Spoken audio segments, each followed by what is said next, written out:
Hi guys, good evening. Welcome to Ryan J TV channel. Tonight, I am going to discuss the steps in the financial planning process. This is in relevance to our subject business finance for grade 12 students taking ABM or accountancy, business and management. So, our objective for this lesson is to at the end of this module, the learner will be able to identify the steps in the financial planning process. Okay. So I'm going to illustrate the financial planning process.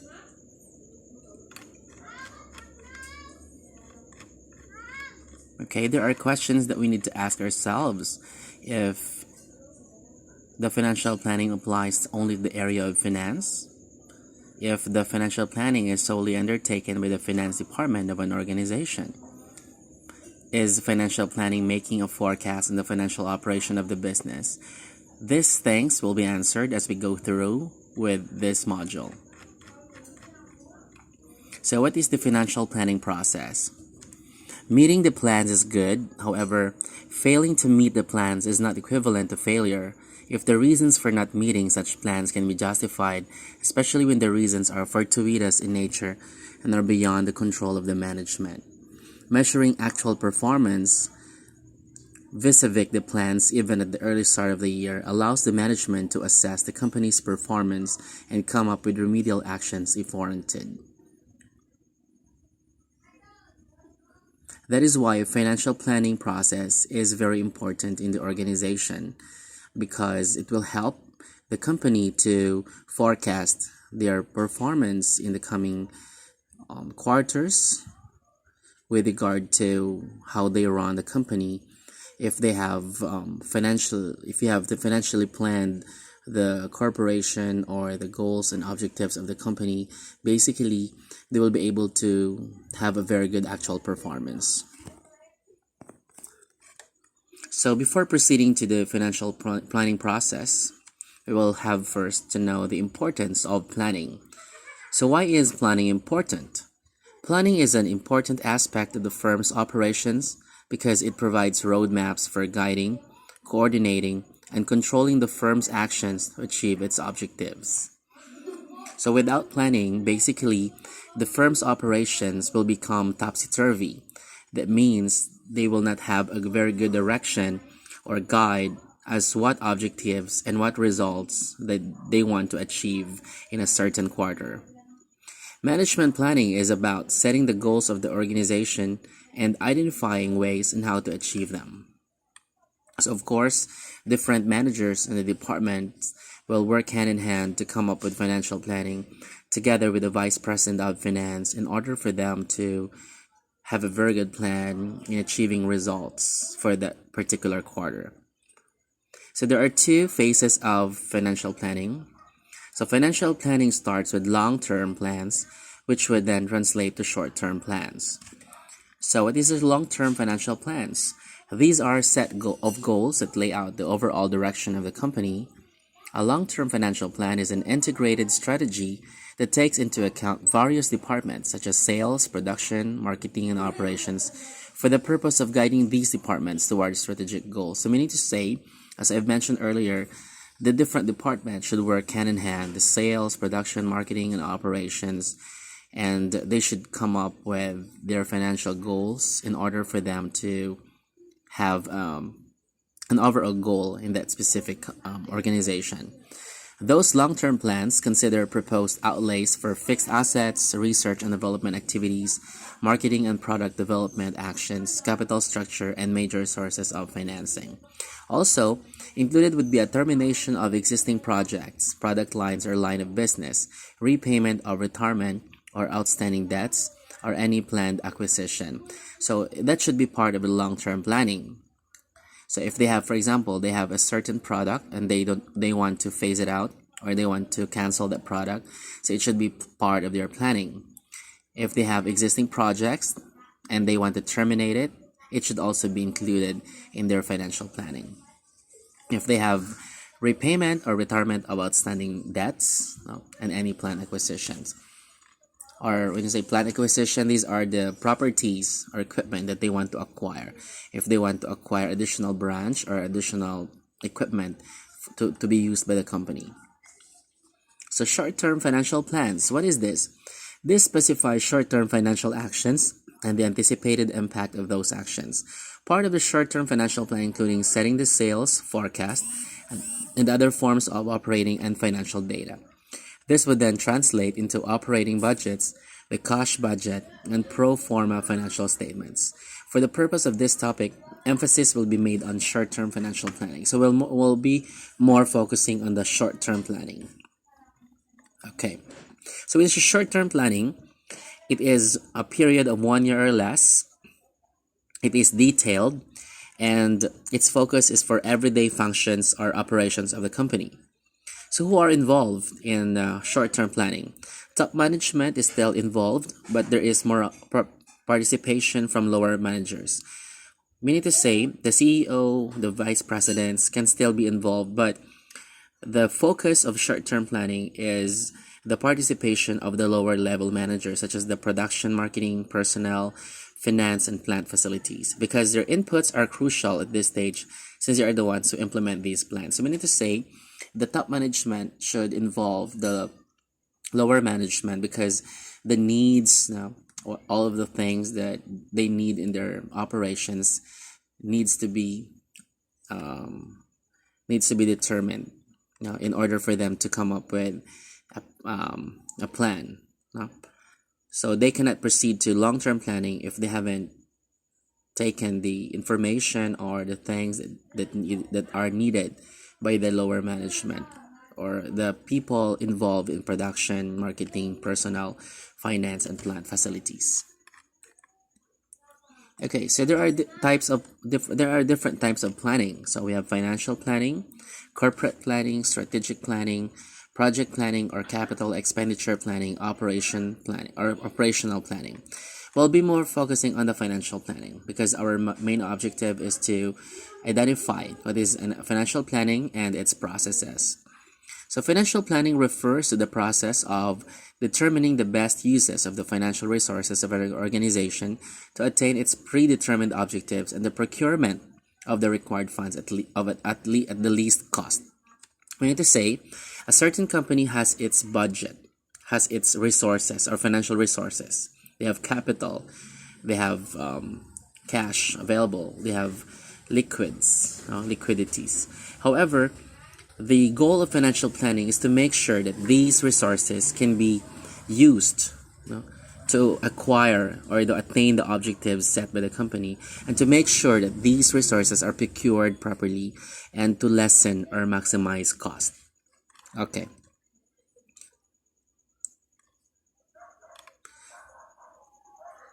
So planning must be specific, measurable, assignable, realistic, and time-related or SMART.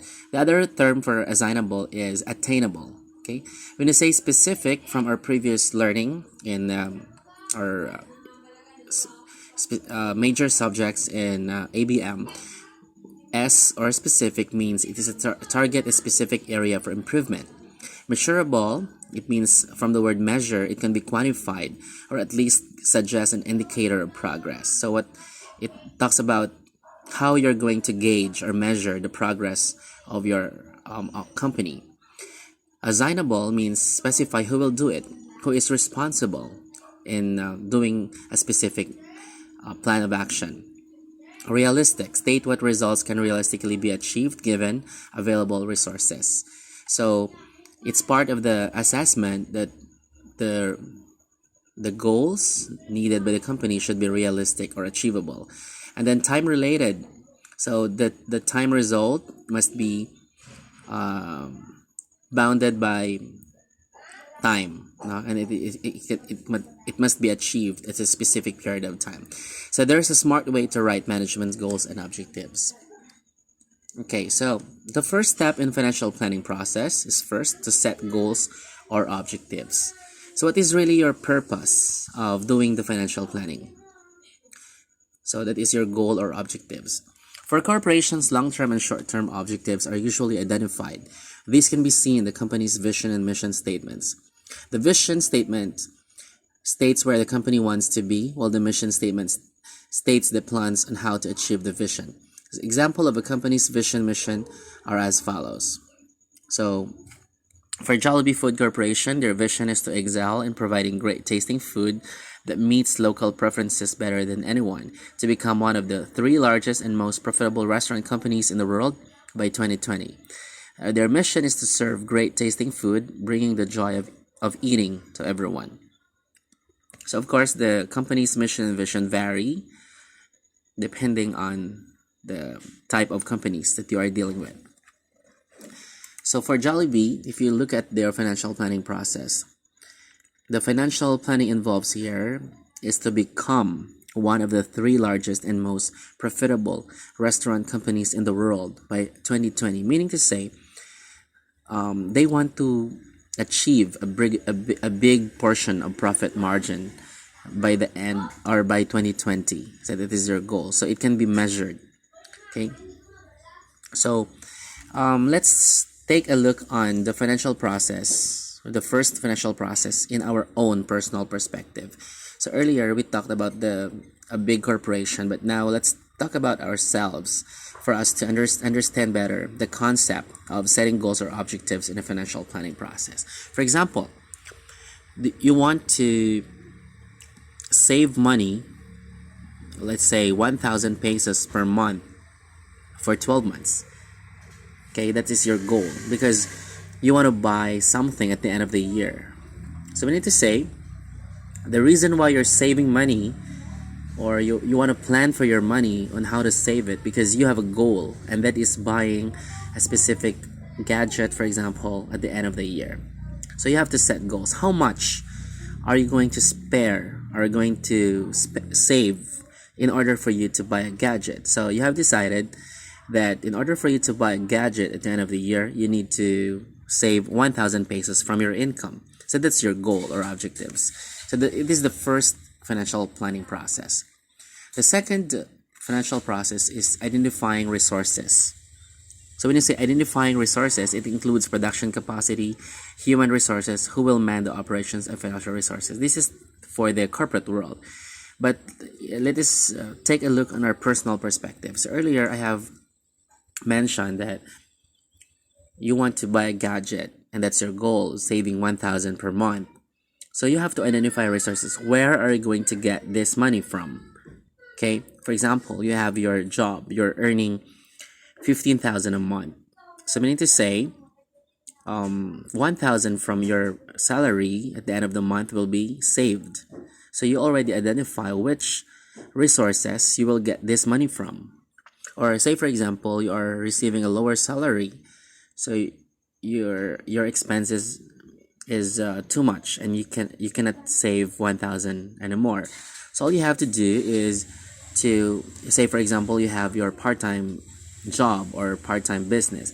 So from there, you already know where to get that 1,000. So okay, I don't have extra from his salary, so why don't I get this 1,000 from my part-time job or part-time business? So you already identify the resources. So that is the second step of financial planning process. You remember, you cannot save 1,000 to buy a gadget at the end of the year without identifying resources that you will take that money from. Okay. Number 3, identifying goal-related tasks. So what does this mean? Identifying goal-related tasks. Okay. So let's take a look on the corporate world, corporate aspect. So management should figure out how to achieve the company objectives. Example, if the company's target is to increase its sales by 15% this year, therefore the management should identify the task to achieve this goal. The management may hire more sales agents to support this 15% increase in sales. Another task that the management should do is to provide training for sales agents to improve their selling skills in order to achieve the 15% increase in sales. Meaning to say, identifying goal-related tasks, it's the how. How are you going to achieve this saving of 1,000 pesos, for example, to buy a gadget? So what can you do? So first, you can think that, okay, if I have 1,000 already, I have to save it in the bank, in my deposit accounts or saving accounts. Or I have a piggy banks at home. I can put the 1,000 money in there.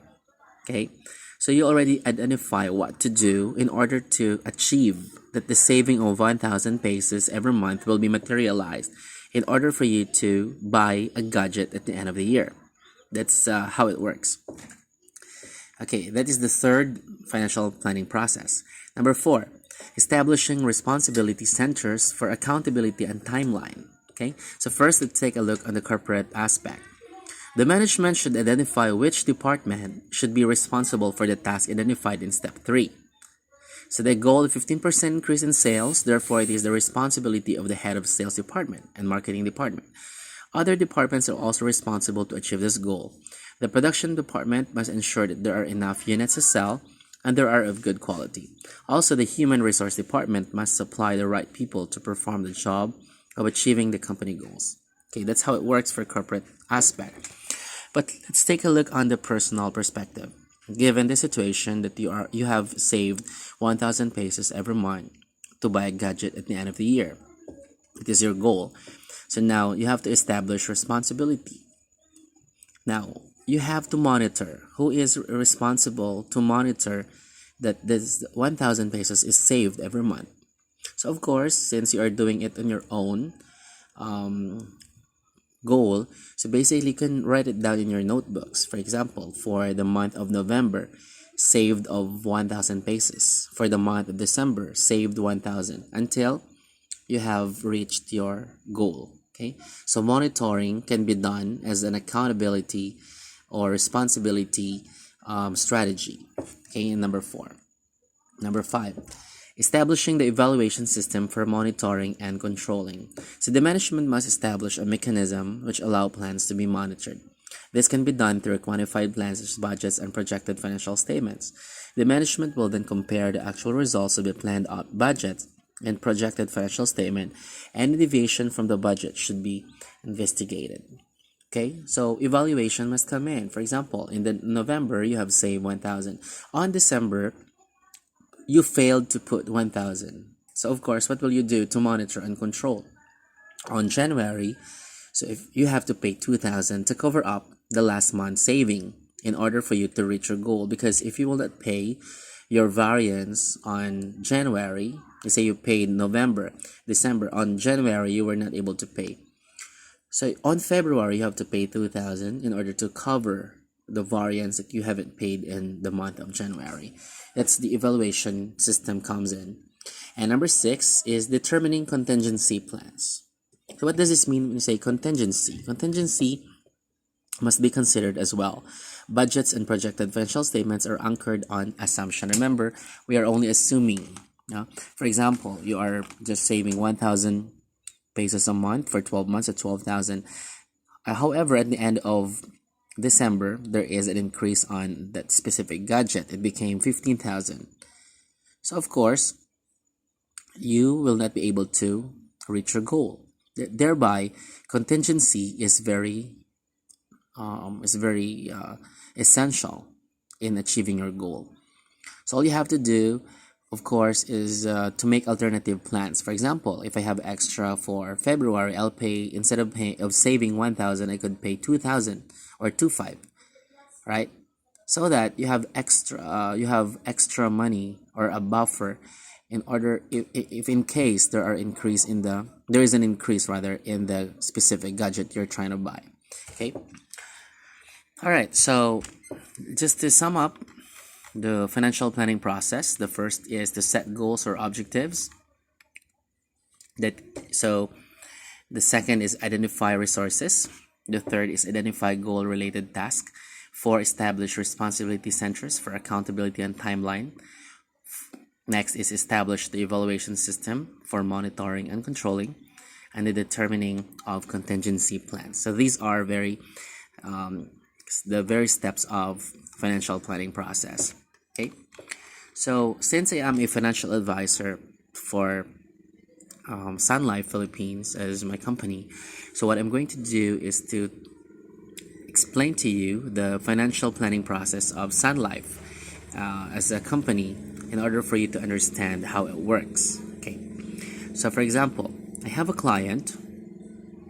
client A would like to get a life insurance from our company. So first is we have to do the first financial process. The first one is setting of goals or objectives. So we have to determine the client A and I, as the financial advisor, should set goals or objectives. How much are we going to earn? How much are we going to save?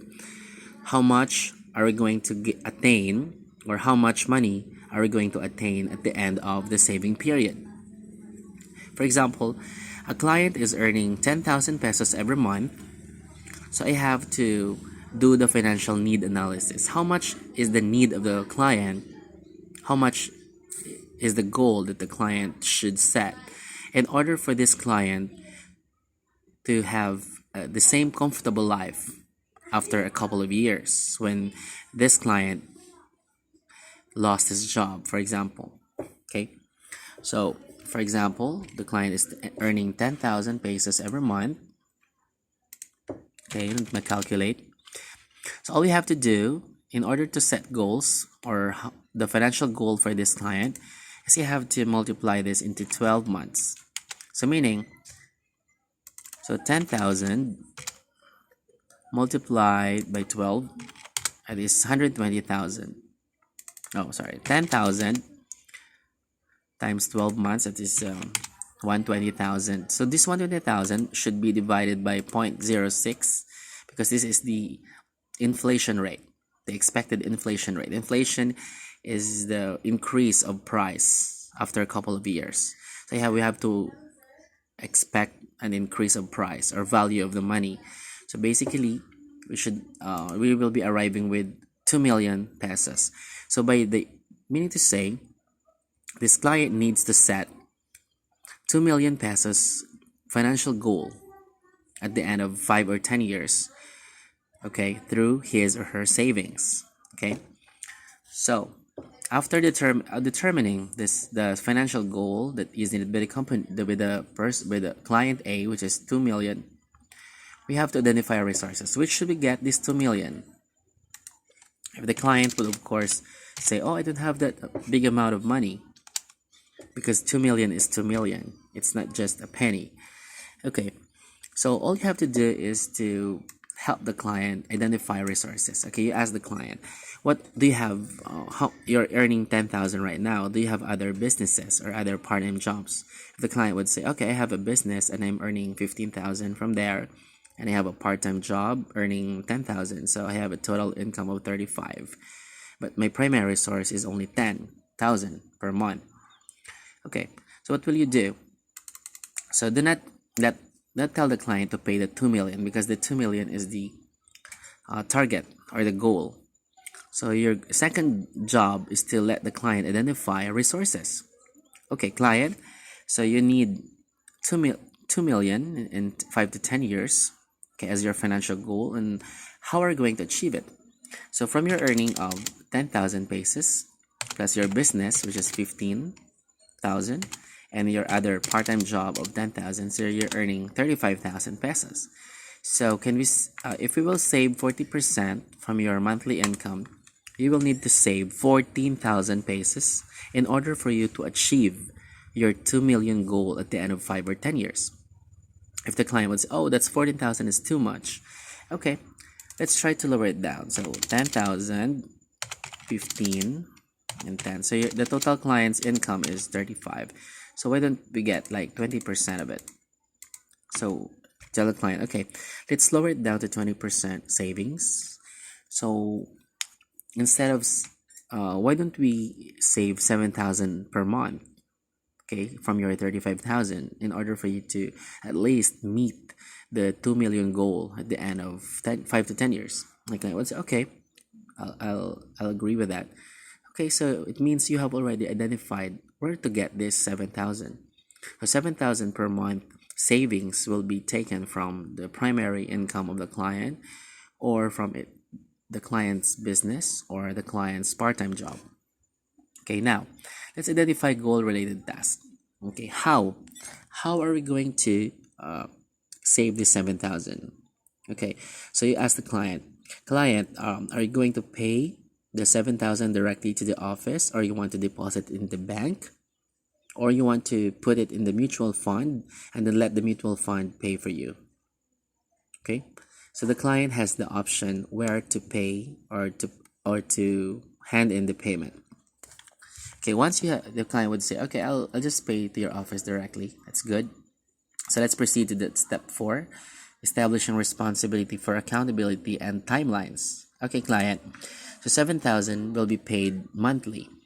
So do you want me to actually our company will inform you about your due dates, but how are you going to do this? Are you going to you want me to remind you for each month, or you'll just set up an auto payment from your credit card or your debit card?